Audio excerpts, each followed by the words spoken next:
And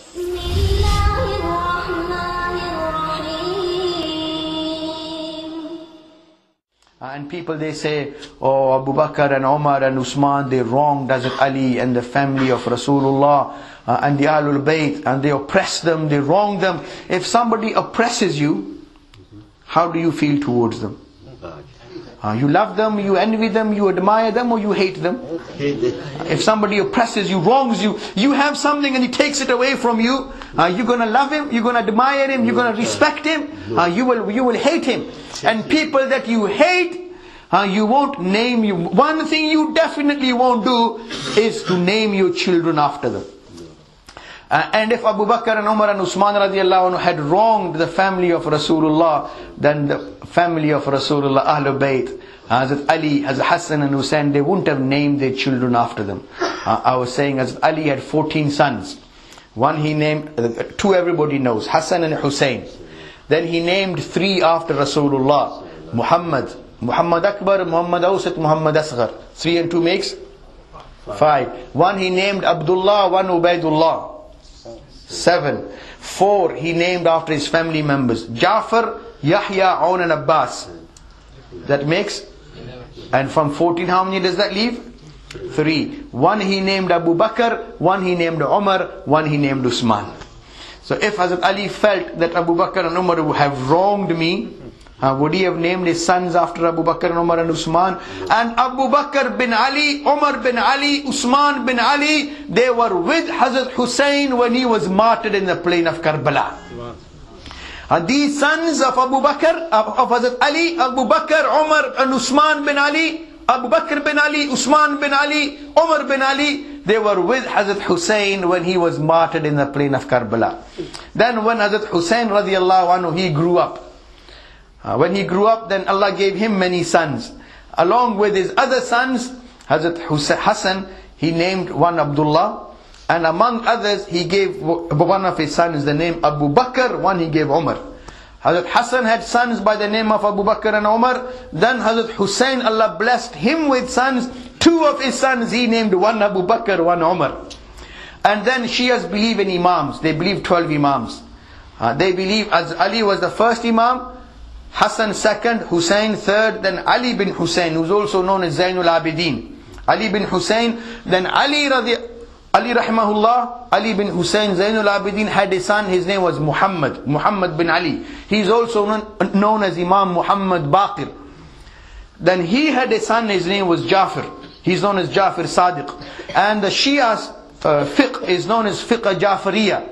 Just as we have Ahlu Sunnah wal Jama'ah have fiqh Hanfi, fiqh Shafi, fiqh Maliki, Hanbali. And the Shias, their fiqh is known as fiqh Jafariya. And which is based on the teachings according to their thinking of Imam Jafar Sadiq and the 6th Imam. Hazrat Ali, Hassan, Hussein, Ali bin Hussein, Muhammad bin Ali and Jafar bin Ali. He's the 6th Imam. Imam Abu Hanifa rahimahullah also spent a few years under Hazrat Jafar radiallahu ta'ala anhu. The great grandson of Rasulullah sallallahu alaihi wasallam. And he was regarded as one of the great fuqaha and muhaddisun of Medina. He died 3 years before Imam Abu Hanifa. In the year Imam Abu Hanifa rahimahullah died in 150 AH after Hijrah. Imam Jafar Sadiq passed away in 147 after Hijrah. And Allama Shamsuddin Dhabi has mentioned him as one of the great fuqaha and ulama of Medina. Imam Jafar Sadiq radiallahu ta'ala. And Imam Jafar Sadiq had a son named Musa Kazim. He was their 7th Imam. Then his son Ali Raza, his son Muhammad Taqi, his son Ali Naqi. Ali Raza was the 8th Imam, Muhammad Taqi was the 9th, and Ali Raza, Muhammad Taqi, Ali Naqi, he was the 10th. Hassan Askari was the 11th, and they say the 12th Imam was Imam Mahdi, who vanished when he was a young boy. Hazrat Ali had sons, named them Abu Bakr, Umar and Uthman. Hazrat Hassan named his sons Abu Bakr and Umar. Hazrat Hussein named his sons Abu Bakr and Umar. Then his son Imam Zainul Abidin, he named 2 of his sons Umar and Uthman. Then Imam Baqir, Imam Jafar Sadiq, Musa Kazim, he named his sons Abu Bakr and Umar. So as Ali, Hassan, Hussein, Zainul Abidin and Musa Kazim, 5 of their 12 Imams have named who they say are Imams. We all accept them as Imams, as great scholars. pious people, descendants of Rasulullah sallallahu alaihi wasallam, but they say they were their imams. So 5 of them have named their children Abu Bakr and Umar and Uthman. Another person who stings in their eyes is Aisha radiallahu anha. In fact, on the YouTube you will see many clips, na'uzu billah, accusing Hazrat Aisha of poisoning Rasulullah sallallahu alaihi wasallam. And in Hayatul Qulub, Mullah Baqir Majlisi has written that when the 12th Imam comes, what he will do, he will go to the graveyard and raise Hazrat Aisha, and he will lash her for her part in the battle against Hazrat Ali, na'uzu billah. But when we see similarly, if Hazrat Aisha had wronged the Ahl Bait, would they have named their daughters after Aisha? Imam Jafar Sadiq's, one of his daughters' name was Aisha. His granddaughter, the daughter of the 7th Imam Musa Kazim, he named her Aisha. The 8th Imam Ali Raza named his daughter Aisha. The 10th Imam Ali Naki named his daughter Aisha. And this is all in Shia books. So if as Aisha, Billah, if she had a sore place in their hearts, or if she had any differences and they hated her, would they have named their daughters Aisha? Never. So when they named their daughters Aisha, Imams naming their daughters Aisha, so it shows they respected Aisha. They looked up to Aisha radiallahu ta'ala anha, as Ali radiallahu ta'ala anhu, after the battle of Jamal, he said, وَلَهَا بَعْدُ حُرْمَتُهَا الْأُولَى. What's happened has happened. She deserves the same respect as she had before this battle of Jamal. She is our mother, and she still deserves our love, our obedience and our respect. Hazrat Ali respected her, and the other children of Hazrat Ali radiallahu anhu continued respecting her. The other Imams respected her because she was the true mother of the Ummah.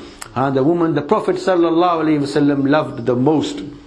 So look, Abu Bakr radiallahu anhu gave his daughter to the Prophet in marriage. Hazrat Umar radiallahu anhu gave his daughter to the Prophet sallallahu alaihi wasallam in marriage. So when the Prophet accepted Aisha and Hafsa in his marriage, so what do you think? They were munafiqah or they were mu'minat? They were proper mu'minat. They were mothers, not just mu'minat, ummahatul mu'mineen. They were the mothers of the believers. So the Prophet endorsed their iman, Allah endorsed their iman. When Allah gave the Prophet opportunity and his daughter Fatima became ready for marriage, he gave Hazrat Fatima to Hazrat Ali. Hazrat Umar gave his daughter to the Prophet gave his daughter to Hazrat Ali. Hazrat Ali completed the circle by giving his daughter Kulthum to Hazrat Umar. So if Hazrat Ali didn't think that Hazrat Umar was a true believer, would he have given him his daughter Kulthum? She says, no, it wasn't Kulthum, the daughter of Hazrat Ali, it was another Kulthum. Because Kulthum was a very common name. The Prophet had a daughter by the name of Kulthum. Hazrat Ali and Hazrat Fatima's daughter was Kulthum. Hazrat Abu Bakr had a daughter by the name of Kulthum. And Hazrat Ali's brother Jafar, his son Abdullah, had also had a daughter by the name of Kulthum. So Kulthum was a very common name. But this Kulthum which Hazrat Umar married was the daughter of Ali and Fatima radiallahu ta'ala anhuma, the granddaughter of Rasulullah sallallahu alaihi wasallam. Allah knew there will come many people who will bark at Umar. And they will say, oh no, Umar was like this and Umar was like this. Allah wanted to put assurance policy in place so that nobody in the right frame of mind can dare open his mouth with regards to Umar. When Hazrat Kulthum reached the age where she could be married, Hazrat Umar said to Hazrat Ali, if you allow me, I want the honor of marrying your daughter, the granddaughter of Rasulullah. Because I have heard the Prophet saying, all relationships will become useless except my relationship. So although I already have a relationship with Rasulullah through my daughter, but I want to strengthen that relationship. So I feel I deserve to be married to your daughter. Hazrat Ali said, well, I had wanted her to be married to my nephew Abdullah bin Jafar. Hazrat Jafar was his elder brother. He was martyred in the battle of Muta against the Romans. He had a son. He was a very pious, very generous son, a very good man. And he said, I wanted to give her to him. He said, that's okay, but I feel I deserve more. Please give me this honor. Hazrat Ali radiallahu anhu, he agreed. And Hazrat Fatima's and Ali radiallahu anhu's daughter Kulthum was given to Hazrat Umar radiallahu anhu. So when Hazrat Ali And by the time, Hazrat Hassan and Hussein had also grown up to be young men. So Hazrat Hassan, Hazrat Hussein and Hazrat Ali radiallahu ta'ala anhuma, three of the Imams, when they agreed to the marriage of Hazrat Umar with Hazrat Ali's daughter and the sister of Hassan and Hussein, what do you think? They considered him as a true believer or a munafiq? Nauzubillah. True believer. So Hazrat Ali, Hazrat Umar's nikah with Kulsum endorsed by Hazrat Ali and Hazrat Hassan and Hazrat Hussein radiallahu ta'ala anhuma. The central figure, like I said earlier, in the Shia teachings is of Imam Ja'far Sadiq, the sixth Imam. And most of the narrations in Shia scriptures are through Hazrat Ja'far Sadiq. And his mother and his grandmother, Imam Ja'far Sadiq, his father was Imam Bakr, but his mother was the granddaughter, was the great granddaughter of Abu Bakr.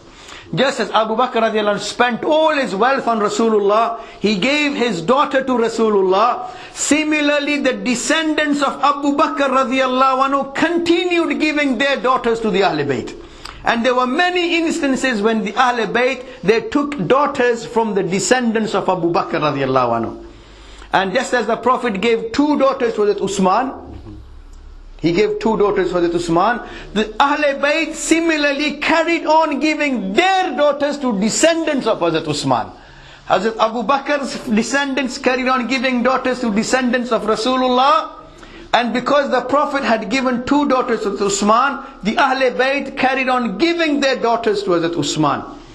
Hazrat Hassan radiallahu ta'ala anhu, he had two daughters. One was Hassan, one was Qasim. Hazrat Hassan radiallahu, the Prophet's granddaughter, Hazrat Hassan's daughter, Qasim, she was married to one of the great grandsons of Hazrat Uthman radiallahu anhu. Hazrat Hussein radiallahu anhu's two daughters, one was Fatima, one was Sakina. One was Fatima, one was Sakina. Fatima, she was married to Abdullah bin Amr bin Uthman radiallahu anhu, grandson of Hazrat Uthman. Sakina, she was in Karbala and she survived as well. She was married initially to Zayd bin Amr bin Uthman, grandson of Uthman radiallahu ta'ala anhu. Hazrat Uthman had another son, his name was Aban. Aban was married to Kulthum, the daughter of Abdullah bin Jafar radiallahu ta'ala anhu. And so you see how the Ahl Bayt, and then Aban had a son, his name was Marwan. She was also married to another descendant of Rasulullah sallallahu alaihi wasallam through Hazrat Hassan radiallahu ta'ala anhu. Abu Bakr radiallahu ta'ala anhu had three sons. One was Abdullah, one was Abdurrahman, one was Muhammad. Abdurrahman radiallahu ta'ala anhu was a Sahabi. He had a son, he was also a Sahabi. But Abdurrahman radiallahu anhu had a daughter, her name was Hafsa. Hafsa, the daughter of Abdurrahman bin Abi Bakr, the granddaughter of Abu Bakr, she was one of the wives of Hazrat Hassan radiallahu ta'ala anhu. And then Abdurrahman bin Abi Bakr, from one of his other daughters, Asma binti Abdurrahman bin Abi Bakr, his daughter Asma binti Abi Bakr, she had a daughter by the name of Farwa. Abu Bakr radiallahu anhu, two sons, Muhammad and Abdurrahman. Muhammad had a son, his name was Qasim. He was one of the fuqaha of Medina. And Qasim was married to this daughter of Abdurrahman, whose name was Asma. They had a daughter, her name was Farwa. She was the mother of Imam Ja'far Sadiq. So Imam Ja'far Sadiq radiallahu anhu used to say, Abu Bakr is my father from two sources. He has given birth to me twice. One from his father's side, from Qasim bin Muhammad bin Abi Bakr, and Imam Ja'far's mother Farwa, she was Farwa bint Asma bint Abdurrahman bin Abi Bakr. And so I was saying, Abu Bakr radiallahu anhu's descendants, they continued giving daughters to the family of Rasulullah sallallahu alaihi wasallam. So if they did not have such friendly, brotherly and relationships, you think they would have carried on giving and taking daughters from each other? So the fact that they would name their children after Abu Bakr and Umar and Aisha, it showed they looked up to these Khulafa Rashidun. The fact that they took daughters from them, they gave them daughters, Allahu Akbar. And central figures like Imam Ja'far Sadiq, Allahu Akbar. His mother, Allahu Akbar. The granddaughter of Abu Bakr, the great granddaughter of Abu Bakr, from his both sons put together, Allahu Akbar.